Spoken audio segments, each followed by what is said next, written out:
So in this video I'm going to talk about functional groups, and I briefly mentioned what a functional group is in the class today. So functional group is an arrangement of atoms based on specific elements, which is going to be part of an organic structure. So for example, the simplest functional group we saw in the class today is an alkane. So what is an alkane? An alkane is a hydrocarbon with only carbon-carbon and carbon-hydrogen bonds, and it contains only single bonds, which means they are saturated. So any straight chain or even cyclic structures, as long as you have only carbon-carbon single bonds and carbon-hydrogen bonds, that is an alkane. So this is an example of an alkane. This is an alkane. This is a cycloalkane, which is same as an alkane in terms of functional group, and so on and so forth. So alkanes contains only carbon-carbon bonds and carbon-hydrogen bonds, and it's only single bonds, and they are all saturated. That's an alkane. An alkene, on the other hand, is a molecule which is a hydrocarbon, and along with possible carbon-carbon single bonds, it is also going to have, of course, carbon-hydrogens also. It should have at least one carbon-carbon double bond. It should have at least one carbon-carbon double bond. So that is an alkene. So it has double bond between two carbons. So an example of an alkene would be something like that.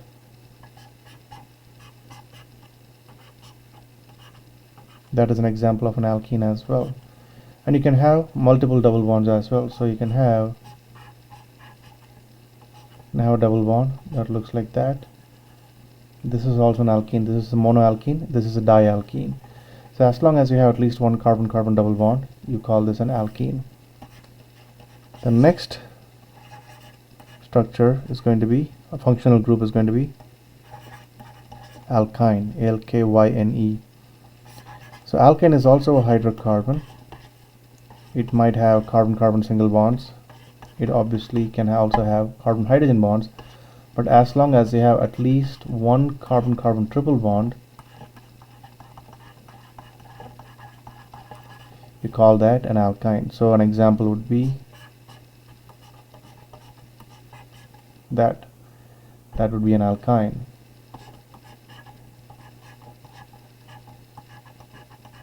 That would be an alkyne. And of course, it goes without saying that this alkyne also has an alkane functional group in it as well. But alkanes are considered to be the most basic structure which is going to be present in pretty much all organic molecules.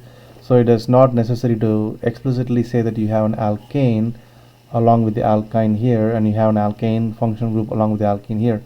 So if you have a double bond, it's simply enough to call this an alkene. You don't have to say this is an alkane and an alkene. So anyway, this is an alkyne, so this is an alkyne as well, because it has at least one carbon-carbon triple bond. So if we have a structure, for example, that is going to have both double bonds and triple bonds, then in this case you will have to say that you have alkyne functional group as well as an alkene functional group.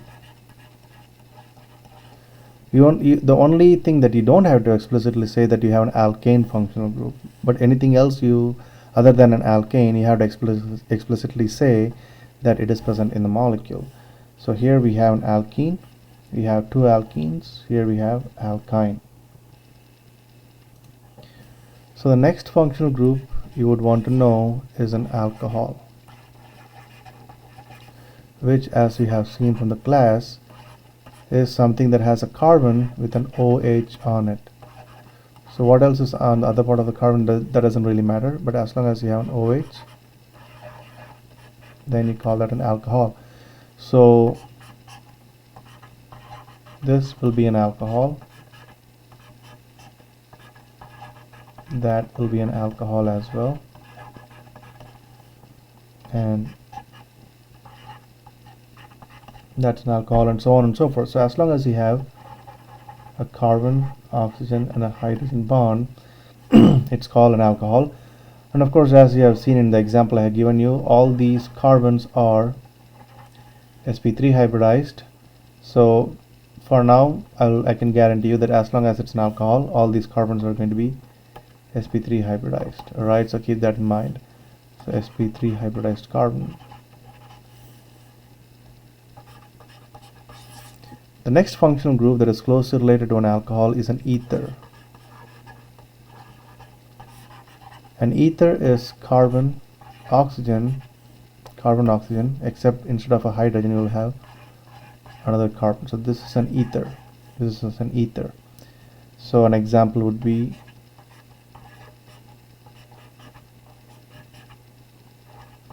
carbon. In this case it's actually CH, right? And that's a carbon. This is an O.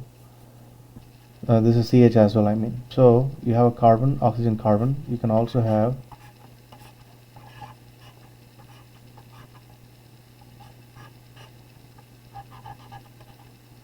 like that. So this is a carbon, that is a carbon, so this makes it an ether as well. So as long as you have a carbon, oxygen, carbon bond, that is an ether functional group. So the next functional group you would want to know is what is called as a ketone, which is also an oxygen containing functional group. So I am now focusing on functional group that contains an oxygen. So if you have a carbon, carbon, carbon, you have a carbon on both sides, and the middle carbon contains a C double bond O. So it's not a single bond O, this is a double bond O. So when you have a C double bond O, when you have carbon on both sides of the C double bond O, that is what you call a ketone. What do you have else on that carbon, that doesn't matter, as long as you have this arrangement C double bond O C, that is what you call a ketone. And this should definitely be differentiated from an aldehyde, which is very similar to a ketone, except it contains at least one hydrogen. So it's very similar to a ketone as I just mentioned, but this C double bond O contains at least one hydrogen. So this is still an aldehyde even if you have a carbon on one side, but as long as you have the C double bond O with a hydrogen on the other side, that is an aldehyde. So this is also an aldehyde. This is also an aldehyde, but this is the only possible aldehyde where you have hydrogens on both sides, because this is the only structure possible. Whereas for an aldehyde like this, I can have a structure like that, which is an aldehyde, or I can have that, which is also an aldehyde, or I can have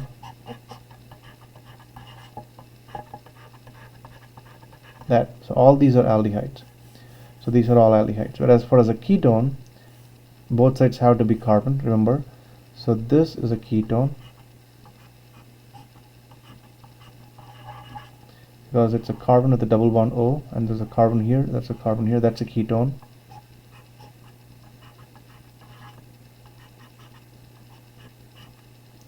And that's a carbon that is sandwiching the C double bond O. So these are all ketones. These are all ketones, whereas these are all aldehydes.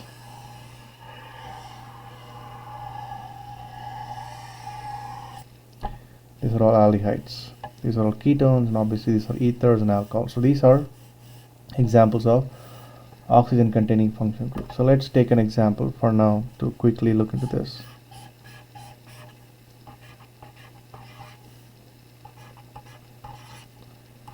Let's say you're given a structure like this, and I will have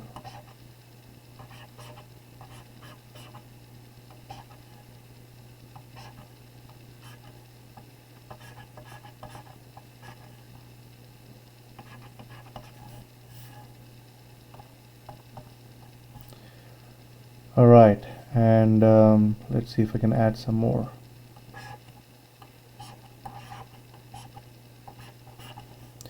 Alright, so if the question is identify all the functional groups you see in this molecule, Then this, let me use a different color. So this is going to be a ketone. This unit is going to be an ether. So this part, so the hydrogen here, if it's not given, you need to know, because remember, carbon is supposed to have 4 bonds, so you have only 3 bonds, so the fourth one is a hydrogen. So this is an aldehyde. I would include that as well, so it's an aldehyde. And these carbon-carbon double bonds, these are alkenes. This here is an alkyne, and this here is an alcohol. This here is an alcohol. So these are the typical kind of questions you'll get. You'll get a structure, you'll have functional groups in the structure, and you'll have to identify that. And obviously, as I mentioned, you don't have to say that you have an alkane, but these CHs, they're all alkanes, but you don't have to explicitly state that. So these are all the functional groups you have in this molecule. So the next functional group that you want to know is also oxygen containing, the next two functional groups, and that is what we call an ester. Or let's start with the carboxylic acid, a carboxylic acid.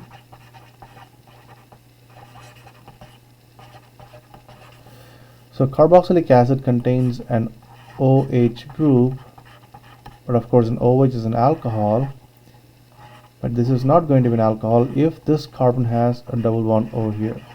So acetic acid is one of the most easiest example you can remember, because this is something you should have seen in Gen Chem.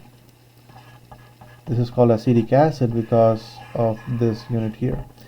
So it doesn't matter what you have attached to that carbon, as long as you have a C double bond O, and the carbon with the C double bond O has an OH, that is a carboxylic acid. That's a carboxylic acid. So an example of that would be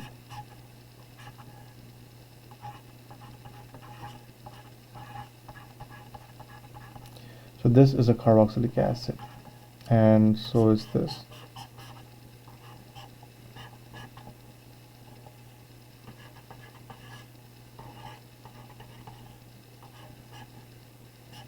Let's say you have a structure like that. Then this makes this a carboxylic acid. So carboxylic acid is carbon, so that is that carbon here. I don't, again in skeletal writing, I don't have to show this carbon explicitly, that is implied. So this C double bond O OH is going to be a carboxylic acid. Alright, and the next thing that is closely related to a carboxylic acid is an ester. An ester, which sounds close to an ether, but make sure this is, ether is carbon, oxygen, carbon. That is an ether. Whereas an ester is closely related to a carboxylic acid, where if we have a C double bond O and then an oxygen same as this, so it has the same arrangement as this, except instead of a hydrogen, if we have another carbon here, then this is what we call an ester. This is what we call an ester. So for example,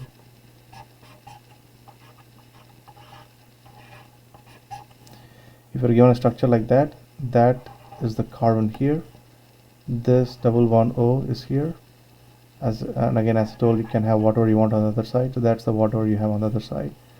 Here's an oxygen and here's a carbon, so this is a carbon, CH2, right?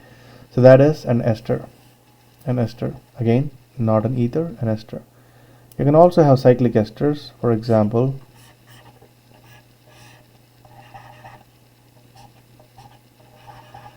you have a structure like this. Here's a carbon double bond O, and then you have an oxygen here, and then this oxygen has a carbon here. So this is a cyclic ester. Okay, so this is another oxygen containing structure. So far we have seen a ketone,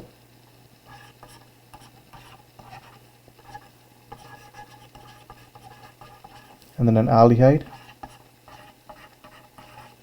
at least one hydrogen, and then you have seen a carboxylic acid,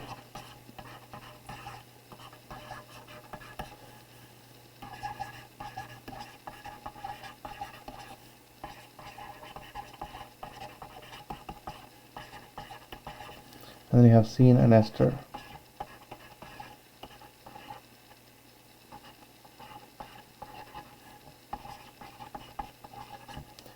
So these are all closely related. They all have the same C11O on them. So that's why these are studied together. So when we study their functional group chemistry, we will study them one after the other. But ketone is going to contain carbons on both sides. Aldehyde is going to contain carbon on one side and hydrogen on one side, or hydrogens on both sides. That's an aldehyde. Carboxylic acids contain an OH, and esters contain an OC bond. So these are all examples of the C11O containing structures. And of course, previously we saw an alcohol and ether, which contains oxygen as well, but they don't have oxygen with a double bond. Alcohols and ethers have oxygen with a single bond. So that is that. Next, we're going to look at a few nitrogen containing functional groups. So this will be the nitrogen is the last of the functional groups I want to discuss. So if you have a carbon structure, and then you have an OH, those are all hydrogens. I'm not going to draw them, so I'm going to draw a skeletal structure. So if we have a carbon oxygen bond and a hydrogen, we call that an alcohol. And if we have a carbon oxygen carbon, so let's say a structure like this, that is an ether. Now if you replace the oxygen with a nitrogen, be it here or here, it's called an amine. So for example, NH2, remember nitrogen is supposed to have 3 bonds, therefore you'll have an extra hydrogen. So this is an amine. Now unlike alcohol and ether, if you replace the hydrogen with an alkyl group, with a carbon chain, it is still considered an amine. So for example, if I give you this structure, that is still an amine. And if in fact I can replace all 3 sides with an alkyl chain, that is still an amine. So amines are very straightforward in that sense. You just need to call it an amine as long as it has a carbon nitrogen carbon bond, or carbon nitrogen bond only, nothing else. So that is an amine. So finally, the last functional group I want to discuss is when you have a carbon nitrogen triple bond. So for example, if you have an sp hybridized carbon, then it's called a nitrile. Sometimes they are also called as cyanides. So this is all the functional group I wanted to know for now. So let's do one more example. So let's say we have a structure. So this is an oxygen. So if we're given a molecule like this, and we're asked to identify the functional groups in the molecule, so this is going to be an alkene. Here's an amine, and this is going to be a ester, and this is going to be a carboxylic acid.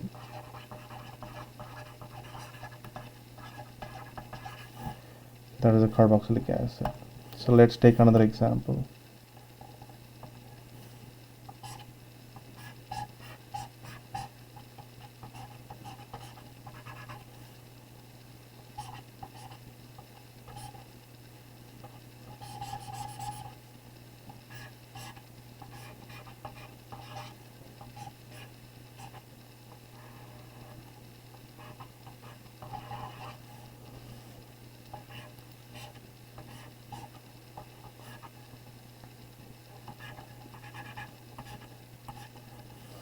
Alright, so if we have a structure like that, then this will be an alkyne. This is going to be a ketone. This is also a ketone, not an aldehyde.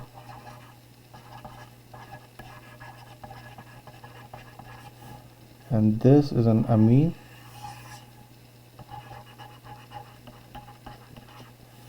And this is going to be a nitrile or a cyanide, NiTrile, nitrile or a cyanide. And that's all the functional groups you have in this molecule. So hopefully this makes sense, and if you have any questions, feel free to ask me about this in the next classes we will meet when we discuss chapter 2.